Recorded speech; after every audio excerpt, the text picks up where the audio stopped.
तो friends, welcome to a new episode number 22। Okay, और आप लोग कैसे हैं?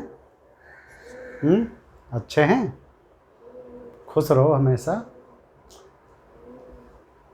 और सबको मेरा प्यारा प्यारा नमस्कार। ठीक है, तो आज हम एक्सरसाइज का दौर उसी तरह कंटिन्यू रखेंगे जैसे हमने पिछले 2 एपिसोड्स में जारी रखा है।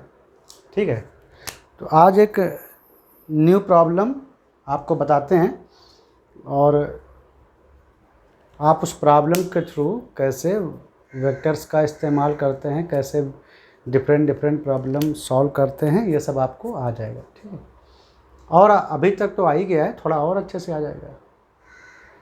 तो हमारी प्रॉब्लम ये है कि हमने ये एक कोऑर्डिनेट एक्सिस 3D में ले लिया है। इनको कार्टेशियन कोऑर्डिनेट्स बोलते हैं, 3D 3 dimensional X Y and Z. हमने ये एक स्पेस लिया है और ये स्पेस का एक पॉइंट है जिसको हमने अभी ओरिजिन मान लिया है।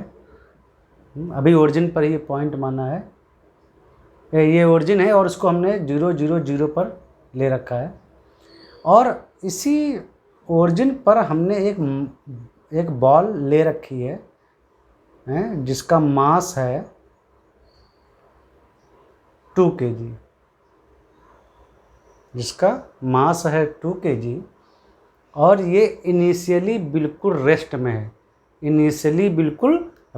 है। अभी बिल्कुल रेस्ट में है शुरुआत में, मतलब ऐसे आपको लिखा हुआ मिलेगा कहीं कहीं पर एट t = 0 और टाइम = 0। इसका मतलब है कि इनिशियली मतलब शुरुआत में। तो ये जो बॉल है ये हमारी रेस्ट में है, ball is at rest. Okay, ये बॉल रेस्ट में रखी हुई है। ठीक है, अब हम इस बॉल पर फोर्स लगाते हैं। तो हमारे फोर्स 2 हैं, मान लो। एक है F1, मतलब पहला फोर्स F1 पहला फोर्स है, वो है 2I + 4J और +5K। और ये जो हमारा फोर्स है इसको हम न्यूटन में लिखेंगे। ठीक है, डिस्टेंस जो कोऑर्डिनेट्स है वो सब हम मीटर में लेते हैं, डिस्प्लेसमेंट यहाँ मीटर में लेंगे। अरे बस आपके लिए, ठीक है ना, ताकि आप MKS सिस्टम यूज करें तो आपके लिए आसानी रहेगी। ये सब हम आपको इसलिए बता रहे हैं कि आप धीरे धीरे वेक्टर्स का यूज करना भी सीखेंगे। मैथमेटिक्स के लिए तो सीखेंगे ही, बाकी साइंस के लिए भी, फिजिक्स के लिए भी अच्छे से सीखेंगे। ये एक फोर्स है और दूसरा फोर्स है F2, और वो है मान लो 6I + 8J और 12K। इसको यहाँ 6 कर दो, थोड़ा इवन रहेगा तो डिवाइड करने में हमको आसानी रहेगी, आपको भी।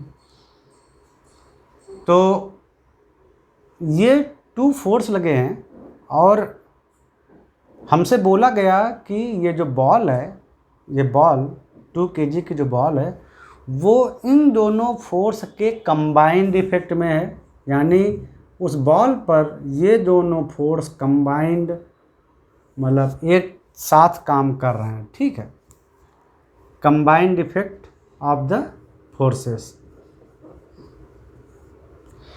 वो जो बॉल है वो इन दोनों फोर्स के कंबाइंड इफेक्ट में काम, मतलब कंबाइंड इफेक्ट के अंडर में है। मतलब ये दोनों फोर्स कंबाइंड रूप से इस बॉल पर अब काम करना शुरू किए हैं, तो या इस पर लगना शुरू किए हैं, तो अप्लाई होना शुरू किए हैं। तो हमें निकालना है नंबर 1 कि टोटल जो बॉल पर जो फोर्स लग रहा है और उसकी डायरेक्शन, बॉल पर जो फोर्स लग रहा है उसकी डायरेक्शन, या कह लो कि जो बॉल है हमारा वो जिस ओर कंबाइंड फोर्स का डायरेक्शन होगा उसी ओर हमारा बॉल भी मूव करेगा, क्योंकि बॉल इनिशियली एकदम रेस्ट पे है। तो जिस ओर इफेक्टिव फोर्स की डायरेक्शन होगी उसी ओर बॉल की डायरेक्शन होगी, तो इट्स डायरेक्शन। ठीक है। सेकेंड चीज़ मान लो हमें निकालनी है, अब देखो जब फोर्स लगेगा और ये मूव करेगा अगर कहीं, तो कहीं ना कहीं पर मतलब पहुंचेगा ये, तो हमें निकालनी है position of ball and displacement, कितना वो डिस्प्लेस्ड हुआ, यानी कितना वो position of the ball and displacement of the ball, ये हमको निकालना है। कितना मतलब कहाँ पहुँचा और उस दौरान वो कितनी डिस्टेंस तक ट्रैवल किया, ये हमको निकालना है। और नंबर थर्ड हमको निकालना है final velocity of the ball की फाइनल वेलोसिटी हमसे पूछा। ये तीनों चीज़ें आप हमको निकाल के दिखाओ। तो ये तीनों चीज़ें हम निकालेंगे तो उसके साथ ही हम फोर्स का यानी वेक्टर का इस्तेमाल जो हमने अभी तक पढ़ रखा है, वेक्टर के बारे में जो भी पढ़ रखा है ना, उनका इस्तेमाल करना भी साथ साथ में सीख जाएंगे। ठीक है। तो ये हमारा हुआ क्वेश्चन। अब हम इसको सॉल्व करेंगे। आपको ये पूरा बोर्ड तो दिख ही रहा होगा। ठीक है। ये तीन चीज़ें हमसे पूछी गई हैं और हम इनको निकालते हैं। तो पहला है कि टोटल फोर्स। तो पहला हम सॉल्यूशन लेते हैं टोटल फोर्स। तो टोटल फोर्स जो होगा वो होगा F1 force vector plus F2 force vector, दोनों का फोर्स वेक्टर निकालो। तो वेक्टर जब सम होता है तो क्या होता है, उनके आई, उनके जे, उनके के कंपोनेंट आपस में जुड़ते हैं। तो जब F1 प्लस F2 करोगे तो या इसको चाहो तो लिख लो, नहीं तो ये 1 और 2 यहाँ से आप देख लो। F1 प्लस F2 करोगे तो आई कंपोनेंट जुड़ेंगे, ये 2i और ये 6i मिलके हो जाएगा 8i, ये 4j और 8 के 12j बन जाएगा, और 6 और 12 18k। ये टोटल हमारा आया फोर्स वेक्टर।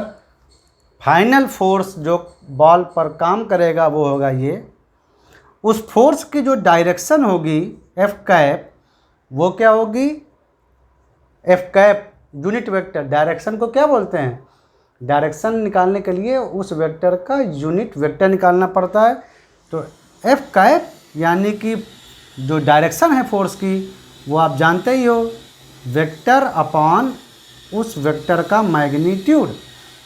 तो पहले वेक्टर लिख लो। वेक्टर आप निकाल चुके हो, F vector total combined vector, जो फाइनल जो कंबाइंड जो इफेक्ट के द्वारा जो फोर्स बना वो ये है। अब आप इसकी वैल्यू रखो 8i plus 12j plus 18k upon, और इसी F का मैग्नीट्यूड, तो आप मैग्नीट्यूड भी निकालना जानते हो, अंडर रूट आई कंपोनेंट का स्क्वायर यानी 8 का स्क्वायर अपॉन प्लस 12 का स्क्वायर यानी j कंपोनेंट का स्क्वायर, और प्लस k कंपोनेंट का स्क्वायर मीन्स 18 का स्क्वायर। तो ये आ गया आपका 8i प्लस 12j और प्लस 18k अपॉन, इसकी वैल्यू रखो अंदर, 8 का स्क्वायर आई थिंक 64, 12 का स्क्वायर 144 और 18 का स्क्वायर बताओ यार, हमको नहीं पता है। तो 18 का स्क्वायर कितना होगा,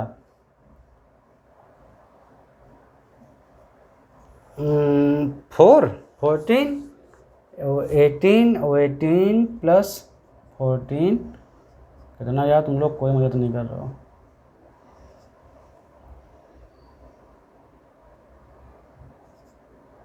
32 324 इतना ही आना चाहिए ना। पता नहीं भाई, निकाल लेना यार, मुझे ये सब अब याद नहीं रहते हैं क्योंकि मेरी मेमोरी ठीक नहीं है। अब अंडर रूट इन सबको सम कर लो। 12 4 2 6 6 6 12 13 एंड 3 1 4 है 1 5। तो उसकी वैल्यू निकाल लेना आप। अंडर रूट मैं अभी ऐसे ही लिख के काम चलाऊँगा। 8i plus 12j plus 18k। तो ये आ गई आपकी फाइनल जो कंबाइंड फोर्स निकला दोनों फोर्स के सम से, उसकी डायरेक्शन, यानी कि बॉल इस डायरेक्शन में काम मतलब मूव करेगी।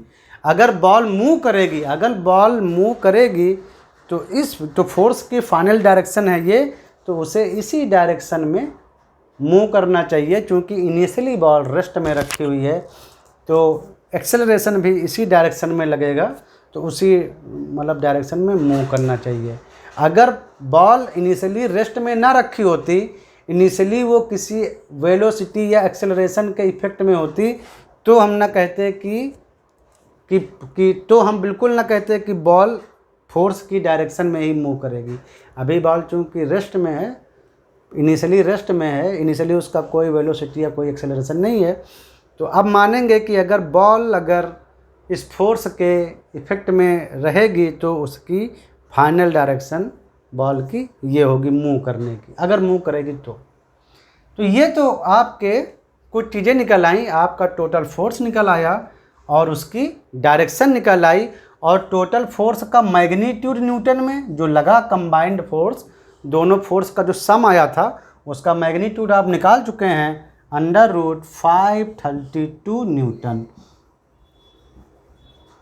आप इसको इजी फॉर्म में लिख सकते हो, फ्रैक्शन करके लिख सकते हो, मैं ऐसे ही लिख दिया, ठीक है। तो टोटल फोर्स भी निकल आया, उस फोर्स की डायरेक्शन निकल आई, और कंबाइंड फोर्स का वेक्टर भी आपने निकाल लिया। ये देखो तीनों चीज़ें आपको पता हो गई, ये तो आप निकालिए। ये तो आपकी आ गई एक तरह से मतलब फोर्स की कुंडली, टोटल फोर्स की आपने कुंडली निकाल ली कि आखिर टोटल फोर्स कितना है, उसकी डायरेक्शन क्या होगी, और उसका टोटल मैग्नीट्यूड यानी टोटल वैल्यू क्या होगी, ये आपको पता चला। आप पार्ट 1 की प्रॉब्लम को सॉल्व कर लिए हैं। अब आगे बढ़ते हैं, ठीक है।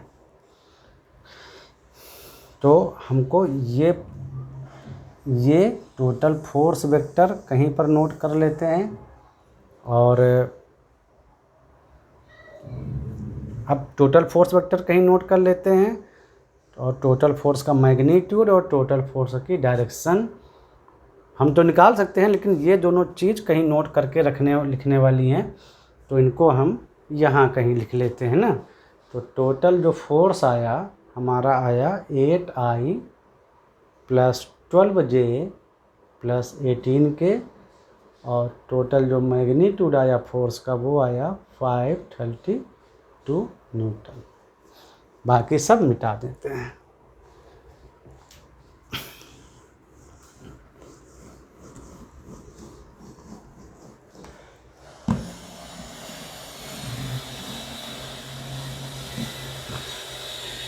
हाँ ये देखो, ये आप मुझे लगता है ये मैंने जो पार्ट सेकंड था ये थोड़ा मतलब अधूरा क्वेश्चन है कि position of the ball and displacement of the ball, मतलब दोनों बॉल का पोजीशन, यहाँ ऐसे भी लिख सकते थे, position and displacement of the ball after 4 second, after 4 second, ठीक है। यहाँ हम सब MKS में ले रहे हैं, मतलब मीटर सेकेंड इन्हीं में से, किलोग्राम इन्हीं में से हम ले रहे हैं, ठीक है।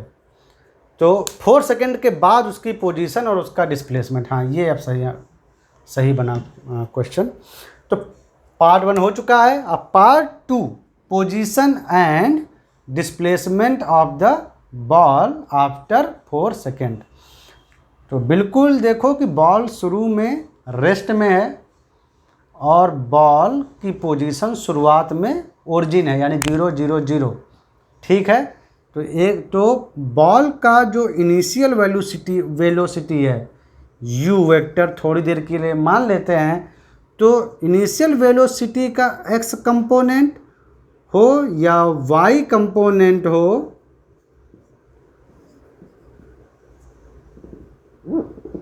मतलब x कंपोनेंट, y कंपोनेंट और z कंपोनेंट तीनों 0 0 हैं, चूँकि वो रेस्ट में है। तो 0 0 मतलब वो बिल्कुल शुरू में एकदम रेस्ट में है, यानी उसका जो बॉल का जो शुरुआती जो वेलोसिटी जो वेक्टर होगा, इनिशियल वेलोसिटी वेक्टर होगा, वो ये होगा u vector equal to 0y 0z 0 के, मतलब वो किसी भी डायरेक्शन में उसकी वेलोसिटी 0 है, उसका वेलोसिटी कंपोनेंट 0 है, टोटल रेस्ट में है, ना वो x की ओर उसका कोई वेलोसिटी है, ना y की ओर कोई वेलोसिटी है, ना z एक्सिस की ओर कोई वेलोसिटी है, वो किसी भी डायरेक्शन में उसकी कोई वेलोसिटी नहीं है। तो ये है टोटल रेस्ट। टोटल रेस्ट मतलब और ये u मतलब कि इनिशियल वेलोसिटी।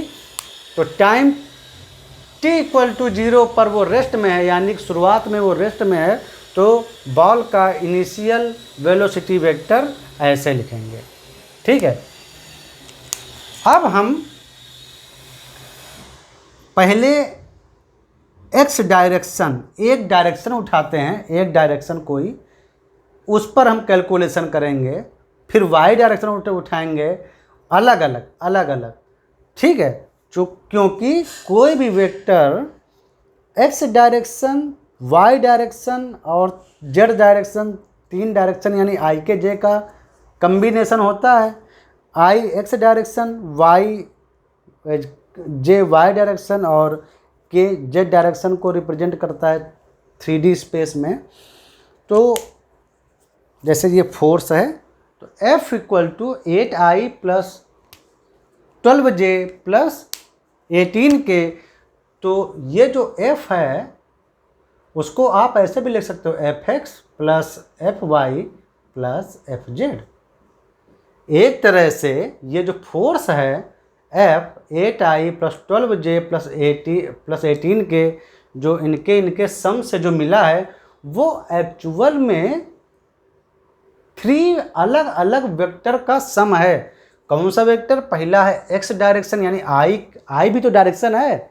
I जैसे F इक्वल टू 8I लिखा है, तो जो 8I है ये भी एक वेक्टर ही समझो, क्योंकि ये देखो ये हुआ उसकी न्यूमेरिकल वैल्यू, और I क्या है? I है डायरेक्शन अलोंग x एक्सिस के अलोंग डायरेक्शन हम मानते हैं।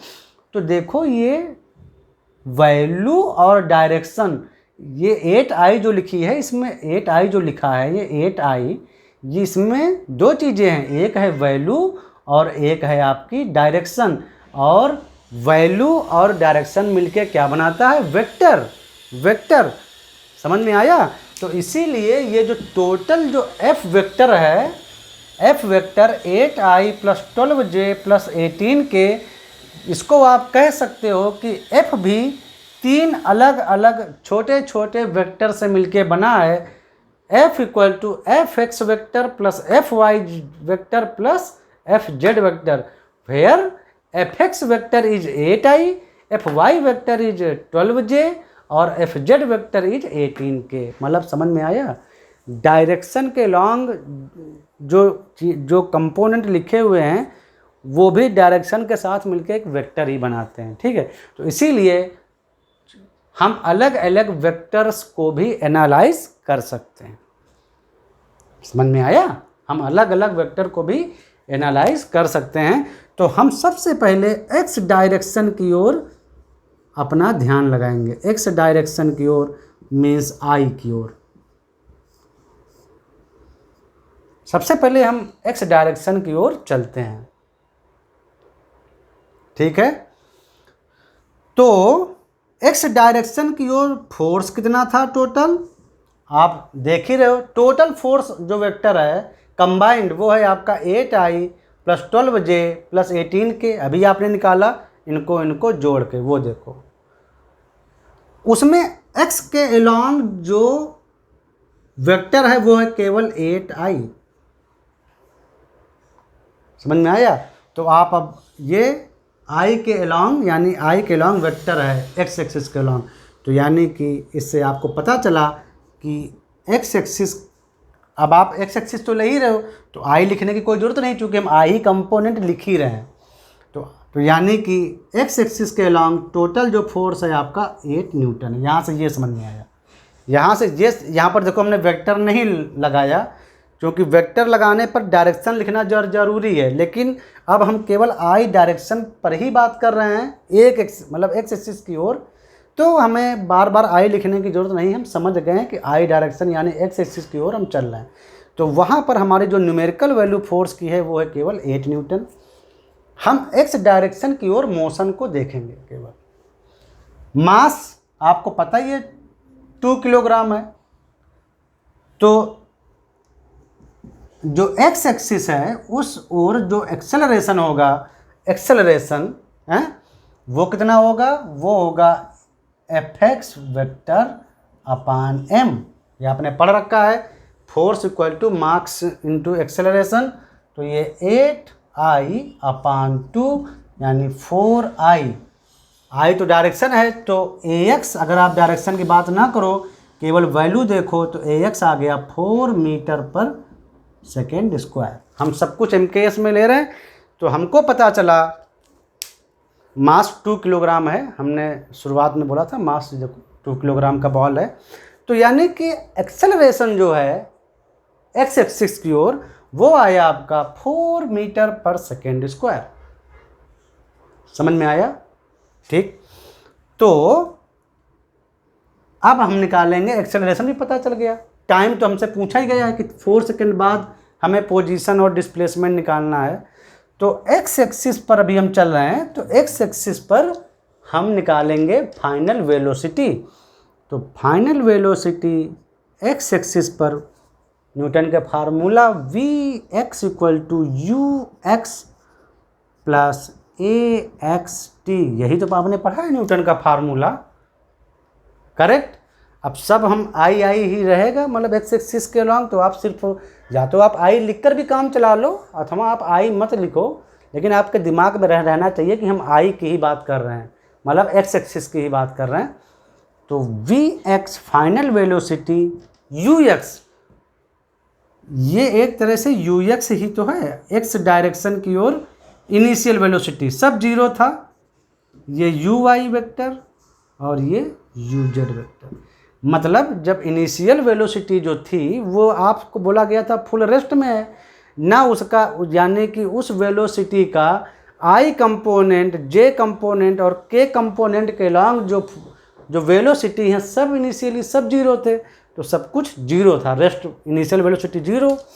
तो इसमें लिख सकते हो आप 0i और प्लस ax वेक्टर में लिखोगे तो 4i और ये टाइम 2 सेकेंड, ये टाइम हम 4 सेकेंड 4 सेकेंड बाद पूछा है, तो equal 0i plus 16i means 16i total.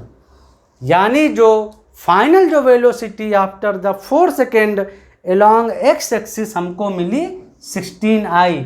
अगर इसकी केवल न्यूमेरिकल वैल्यू पूछी जाए एक्स एक्सिस के अलॉन्ग तो 16 मीटर पर सेकेंड स्क्वायर आप लिख सकते हो, क्योंकि अभी हम एक्स डायरेक्शन की ही बात कर रहे हैं। In the same way we can calculate the displacement along x axis. तो एक्स एक्सिस के अलॉन्ग डिस्प्लेसमेंट आप इक्वेशन पढ़ते थे ना, क्या होता था, displacement equal to u t plus half a t square. ये मोशन लॉ अपने पढ़े हैं ना, law of motion, Newton's law.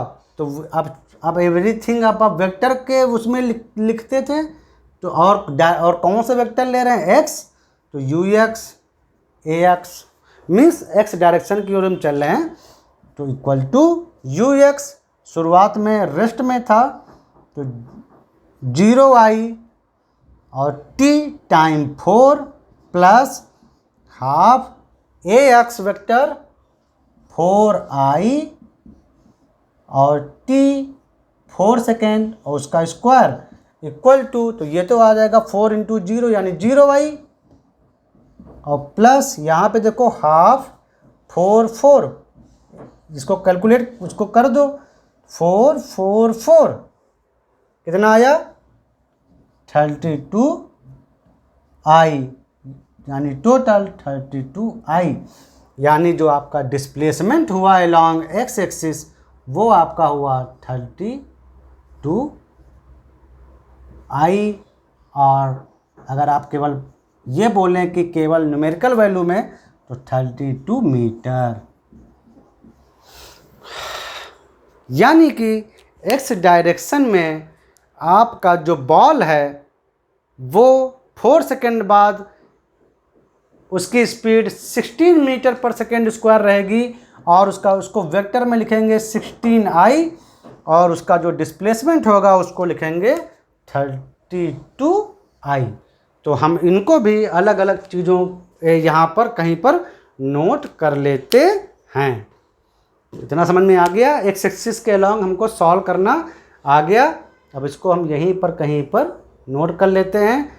तो आफ्टर द 4 सेकेंड हमारा बॉल का स्पीड अलॉन्ग एक्स एक्सिस आया 16i, एक्स एक्सिस है, आई का मतलब एक्स एक्सिस, और एक्स एक्सिस के अलॉन्ग डिस्प्लेसमेंट आपका आया 32i।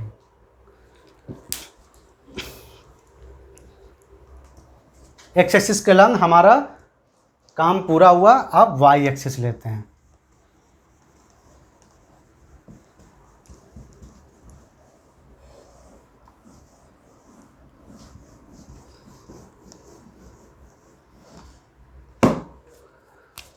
अब हम लेते हैं वाई एक्सिस की ओर, अपना दिमाग लगाते हैं वाई वेक्टर की ओर, यानी वाई एक्सिस की ओर अब हम सॉल्व करेंगे।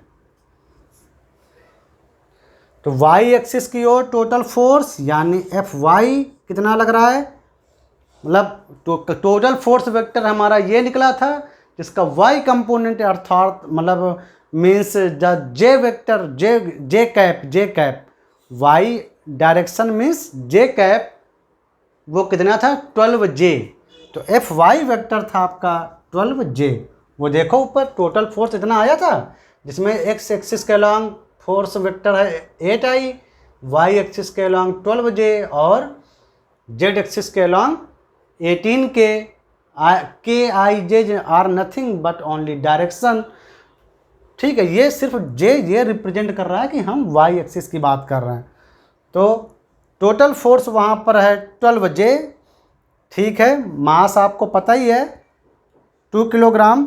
तो पहले यहाँ से हम निकाल लेते हैं एक्सेलरेशन अलॉन्ग वाई डायरेक्शन। तो वो आप जानते हो एफ वाई अपान मास और ये 12j अपान 2 kg, यही तो है। और फोर्स आपका है न्यूटन में। तो अब न्यूटन यही सब MKS ले रहे हैं तो बार बार लिखने की जरूरत नहीं है। 6i Newton. एक्सेलरेशन आ गया आपका acceleration along the y axis 6i metre per second square, वो तो आप जानते ही हैं। तो आपका आ गया एक्सेलरेशन, और एक्सेलरेशन आपको जैसे ही मालूम पड़ा आपकी final velocity of the ball along y axis Vy equal to nothing but Uy vector plus Ay into t time, ये आप जानते ही हो। Uy initial velocity of the ball along x y axis, लेकिन हम जानते हैं कि इनिशियल कंडीशन में बॉल हमने मान रखा है कि एट t इक्वल टू 0 और एट इनिशियल कंडीशन जो बॉल है हमारा प्योर रेस्ट कंडीशन में है। मीन्स द वाई कंपोनेंट हो या एक्स कंपोनेंट हो या जेड कंपोनेंट हो, उसका कोई वेलोसिटी कोई मोशन नहीं है। तो यहाँ पर आप 0j लिखिए, 0j प्लस ay की वैल्यू 6i और टाइम 4 सेकेंड के बाद पूछा है तो 4 सेकेंड 4 लिख लीजिए। टोटल आपका आएगा 0j प्लस 24j, अच्छा j लिख रहे हैं ना, j, ये आई में लिख दिया क्या इधर, j, तो टोटल आ गया आपका 24j। तो जो वेलोसिटी आई है आपकी y एक्सिस के अलॉन्ग वो आई है 24j। j is nothing but the direction of the y axis, it indicates only the direction of the y axis, so that you can write कि टोटल जो velocity है along the y axis it is 24 metre per second square after 4 second.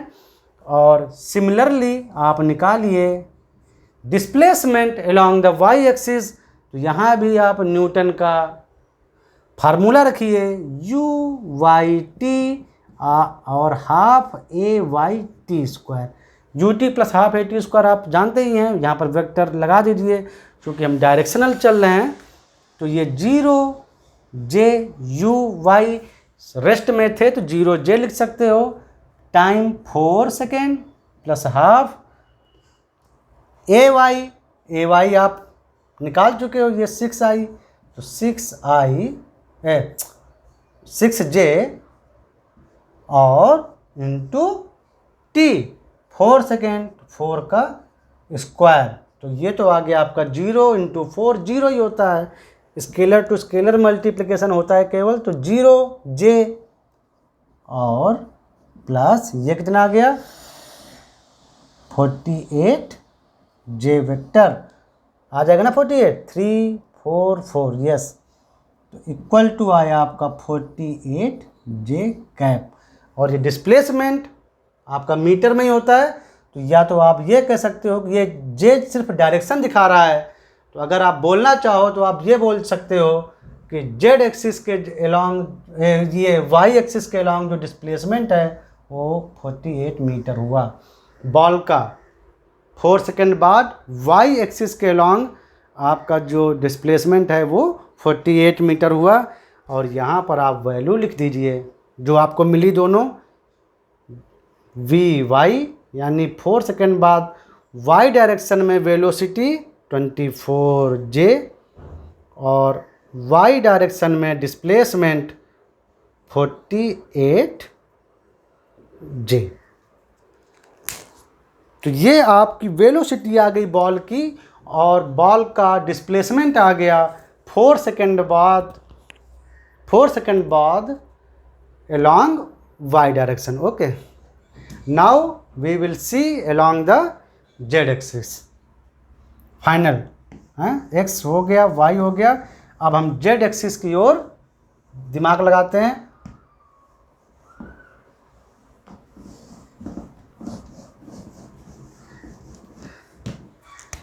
अब हम z axis की, मतलब मैं ये problem इसलिए ऐसे बता रहा हूँ ना ताकि आपको वेक्टर्स का एनालिसिस करना भी आ जाए, वेक्टर्स का सम करना, सब्सट्रैक्ट करना, स्केलर मल्टीप्लिकेशन, डायरेक्शन, मैग्नीट्यूड, उसकी वैल्यू, ये सब आपको पता चल जाए कैसे निकालते हैं।